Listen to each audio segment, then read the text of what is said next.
This is the Moshpit Backstage podcast for punk, metal and rock interviews and segments.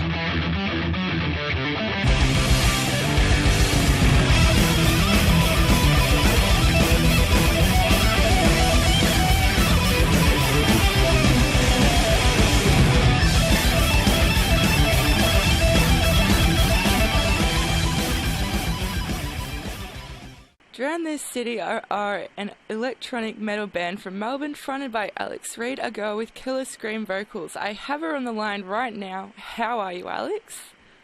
I'm really good. Thank you so much for having me. No worries. It's great to talk to you. So, Drown This City started as an electronic project and transformed into a post-hardcore band. So can you tell me a little bit about how and what caused this change? We started this band with myself, our drummer Anthony and our bassist Michael probably a year and a half ago, and we'd all been in other bands before, heavy bands, and we really wanted to keep writing music, but we wanted to work on something mainstream, maybe reach a wider audience, and we decided to write some electronic beats, maybe something along the lines of Ellie Goulding, Pendulum. We got together and we started writing some tunes and some really soft electronic beats, and then it just naturally evolved into something really heavy. We didn't really plan it. We all just decided that we couldn't go away from our heavy roots yet. And mainly because of our drummer. He's a crazy drummer. He loves technical beats, and so he would come in and put all these crazy drums over the music, and it just started to take form, and it was just so heavy, and we thought, we've got to keep going down this path and see what comes out of it. So it ended up with Drown This City. Yeah, that's so cool. I'm pretty sure, on the point about your drummer, there's nothing that says heavy more than a drummer that's, smashing the shit out of, the drums. Absolutely. Yeah, that's really awesome. So, listening to your music, it still contains electronic substance. So, how do you think that makes you stand out as a band compared to other bands that wouldn't have that? I'm not really sure, I guess, what makes us stand out. We just write what we think sounds good between the five of us, what we're happy with, and really hope that it is fresh. We've all got a lot of different influences, but we always start with electronic elements to each song. Okay. So a lot of the time, so we sometimes we'll start with just a drum structure, and sometimes we'll start with just electronic. So we really focus on the melody and really connecting with that melody, and we don't really let things go further if we're not all connecting straight away with a great melody, something that sort of makes us feel really excited, something that sounds really different. And once we've got that electronic sort of foundation, we bring everything else in, and sometimes we'll write a song, or our bassist actually writes most of the electronic elements, and he'll write a full song purely electronic, and then we think, shit, how are we going to get guitars in here? But we managed to pull it all together, so yeah, it's actually really fun. Yeah, so if you said before that you have heavy roots, what made you want to do electronic music at the beginning?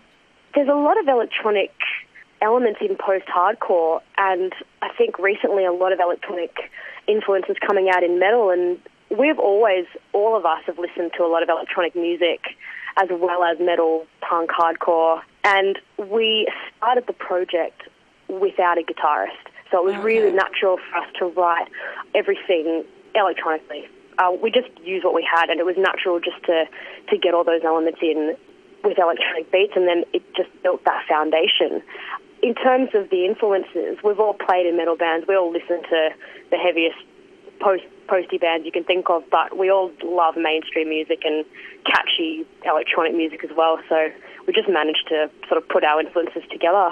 Yeah, that's really interesting, because usually when I think of heavy bands, I don't really think of the electronic side, but it's probably a pretty good thing, because if you think about it, the future, the electronic side of everything is always taking over, everything's becoming available in that way. So I guess it's pretty good that you're able to merge those two together, because that could be the way of the future. You never know. Yeah, it's a lot easier. I mean, the first band I was in a few years ago, we wrote everything in a band room with guitars and amps, and sitting around jamming together, working on riffs, and then you go home and everyone thinks, this is actually going back quite a few years now, but you think, what was that riff again? And then you fast forward to today, and bands are so polished, they're so professional, everyone's sitting around in a studio together, straight into the computer, logging ideas and putting those elements together. So exactly what you said, you've got so much more at your disposal. I mean, we we could put our guitars on the backing tracks. I mean, you could have anything you want in this digital age. You can put any element you want into music. So, I mean, it works to our advantage because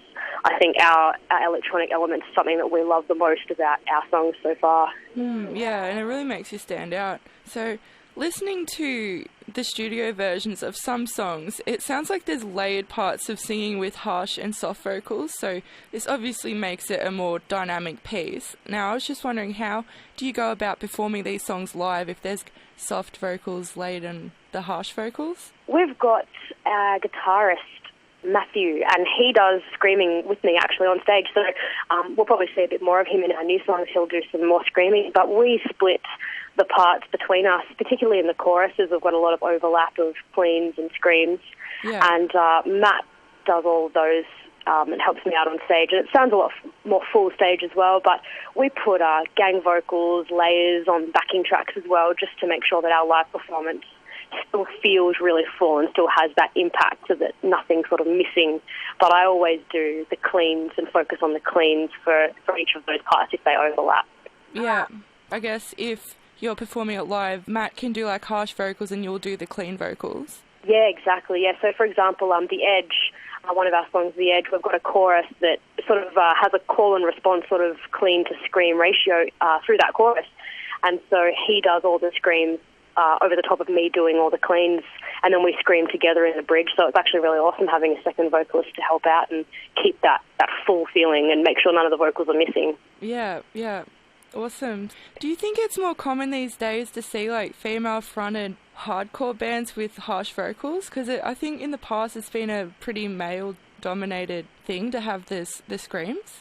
I think there's a lot of female vocalists out there. Yeah. And even since, I started listening to heavy music, say 10, 11 years ago, and back then, Alyssa Whiteglotz from the Agonists back then was still around. Angela Gosser was around, and there were a few female screamers at the time. But coming back to today, for me, I go looking. I'm always on the prowl for more female screamers, seeing what's out there, and there's so many, which is really wonderful to see. And I think it's just becoming so normal for girls to get involved in heavy music because there's no difference, really. There's no reason why we can't. Yeah. And when I first started, it never really crossed my mind that, there's only a few female screamers, I don't know, should I do it? I wasn't really deterred by that. I was so impressed and influenced by vocalists across the board that I never really thought, I don't know if I should do this or not. And I'm really glad that I didn't, and obviously no one else is doing that because there's so many amazing female vocalists and harsh vocalists out there now. Yeah, exactly. It's just awesome to see it way more common now, which is brilliant. Yeah, so your debut EP, False Idols, was released earlier in this year. What's been the reception to that? Yeah, we released False Idols in June, so what are we now? We're in middle of October. Yeah, so a couple of months ago.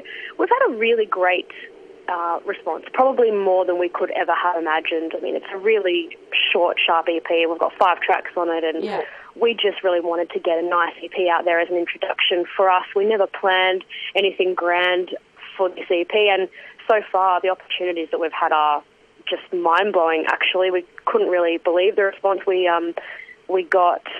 started working with a manager a couple of weeks after we released the EP, since we put out a song, and then we've sort of developed a little team and put a team together, and we've really been pushing the band and sort of reaching out to really great opportunities. But so far the ratio of positive to negative is really good, and it's really inspiring for us to think, okay, this is awesome, maybe we're onto something, and we're writing music every day and hoping to put out some more music in the next couple of months, and definitely early next year. So the response has been just exceeding our expectations in every possible way. It's amazing. Yeah, that's really great. So I was going to ask if you had any plans for releases in the near future. So you obviously do. We definitely do. Yep, absolutely. We wrote this EP December last year, and so we're looking at a year gone by, and we've been writing music this whole time while we've been out performing, we're on tour at the moment, and so we're always, in the back of our mind, it's like, okay, we've got these demos, I'm always writing lyrics, I'm always coming up with ideas, and we're going to be ready for whatever opportunity is there. We don't want to take time off to go away and and write music. I guess not at this early stage when we can keep pushing and keep people engaged with us and we're not established yet. So having more content to constantly be putting out there, I think is really important for us, making sure that people don't forget who we are and they stay interested in what we can offer. So, we've got many new songs that we are working towards, and hopefully probably by the start of next year we'll have some new songs out. So that's pretty short in the timeline as well for us, which is really great. Yeah, so we've all got something to look forward to then. Hopefully. Awesome. Yeah. So you're currently on tour with Falling in Reverse. How's that been so far? Yeah, it's a dream come true. I don't even know how to describe the experience so far. We sort of signed onto the tour not too long ago, and so it's been a whirlwind pulling it all together, getting organised, and we're also on tour with the Brave from Brisbane, who are absolutely amazing. Awesome. So the three of us, we're going around Australia together, and it's been really mind-blowing. We're playing to different audiences. We're playing to a younger crowd as well. Most of the shows are AA shows, and so having younger engagement and how excited they get and then how that makes us feel on stage, it's just absolutely incredible. The tour is really professional, very business-like, everything's so organised, and so we've really had to sort of step up and try and see ourselves as a professional band, and each gig we need to get better and better and engage these audiences that are expecting really great things, and the response has been really, really great. And so we're sort of pinching ourselves at the moment. We're playing our final show tomorrow night in Sydney, so we're sort of hanging out in Sydney today, and it's going to be sad when it's all over because it's been the best experience we've had so far. So it's just been amazing. Yeah. What's the biggest crowd that you've performed to so far? We've played some pretty good venues in the last couple of days. Probably last night in Brisbane, we played at the Triffid. Yeah. I think, I'm not too sure, and I don't want to get the numbers wrong, but the capacity's maybe 600 or 700 people, which is quite a lot for us. So last night that was our 9th gig as a band, and so to go from playing a couple hundred to our EP launch to then playing to 900 people through 9 gigs has been really overwhelming. So we've got to get up on stage and engage with so many more people and try and get them interested, and it's just, it's incredible to see that many people sort of screaming back at us, but we got a really great reception last night. So, that's so awesome. Yeah, it was amazing. Do you ever get stage fright because you're going up in front of that many people? Truthfully, I get very, very bad stage fright. It's probably something that will never go away. I just sort of embrace it. I think, bad stage fright. But once you're up there, it feels amazing. It's really amazing, and I know that as soon as I step on that stage, it's fine. I just breathe. I just look at everyone and go, this is amazing. Take it in, enjoy it.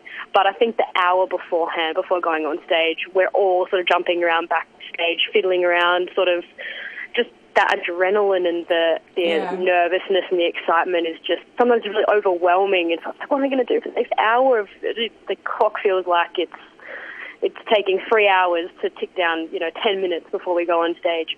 But no, I do get stage fright. Yeah, absolutely. I think a lot of performers do, but it's all part of the experience. And then you get off stage and you feel amazing, and you think, why was I scared? So yeah. And then when you get off stage, you can finally breathe out, take a deep breath out of relief. Absolutely, definitely.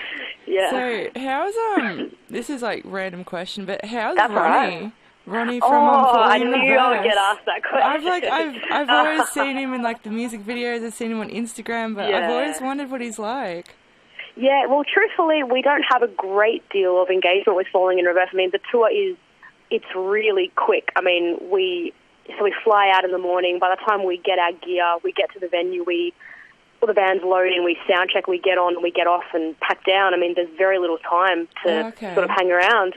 Yeah, and everything's just really professional. But we walk past them before and after shows and we say, hi, great show and that sort of thing, but not a great deal of time to hang out. But from what I've seen, he seems really awesome and probably the best performer I've ever seen on stage ever. He's a bit of a superstar, and really you can see he's so excited each show. He just loves being up there, and it's really inspiring to watch. So when a lot of people come up to me and say, oh, please, can you introduce me to Ronnie? I'm like, oh, I can't. I wish I could, but no. Oh, that's so awesome. So you've also been added to the lineup for Unify for 2017. So how's that feel to be part of that? That's so great. Well, that's pretty incredible, and it'll be our biggest show that we've ever played. Yeah. I think the capacity for that stage and that outdoor festival is a couple of thousand, if not more, people, which is giant. And I think playing these run of shows and playing to these bigger crowds sort of was a really good kick in the butt for us to go, wow, this is serious. This is a lot of work, and we've got to step up each time and learn to hold the attention of this many people and really give them a really great show. And so I think coming into Unify next year, we'll be a lot more prepared to step on that stage and do a really great performance. But we're, again, blown away. Would never in a million years have dreamed of being asked to play Unify this early into our sort of band career. So amazing. I try not to think about it too much because I'll get nervous thinking about it, but it's going to be really amazing. That's sort of when you know it's real, when you've been invited to go on tour with Falling Reverse to perform at this festival. That's when you really know things are getting real, and that's really great. It is great, and I think we don't have any time to think about that. Each time we get a new opportunity, we get a new phone call, it's another step up, and it's being thrown in the deep end. Okay, can we achieve this? Can we do this? Can we live up to this opportunity? And most of the time we just put our heads down and just work hard, and then afterwards sort of pinch ourselves and go, did that happen? Did we just play that last night? And I think nothing's real at this stage. We're so new, and people might be really excited by us early on, so fingers crossed we can keep holding that attention and coming out with some really great new music and proving to people that we do deserve more opportunities, and hopefully we can keep it going. That's what we really want. Awesome. Well, thanks so much for talking with me today. It was great to have a talk with you. Yeah, it was awesome. Thank you so much. No worries. Thanks for listening to the Moshpit Backstage podcast. You can subscribe to us on iTunes and Omni. To find out more about the show, go to www.syn.org.au/moshpit. Like us on Facebook at facebook.com/moshpitonsyn, and follow us on Twitter and Instagram at moshpitsyn. The regular Moshpit radio show broadcasts punk, rock and metal tunes and interviews every Thursday nights on SYN 9.7 on FM and digital radios. Listeners outside of Melbourne, Australia can stream SYN 9.7 online at www.syn.org.au. Thanks to Vintage Ruin for the music. Hi, this is Tomato from Flashgun Apocalypse. Hi, I'm Enid from Girls School. I am Phoebe Pinnock from Heavenly Axe. Hey, this is Gary Oldmead of the Misfits. Hey, this is Kat Sproul from Horizon's Edge, and you're listening to the Moshpit on SYN FM.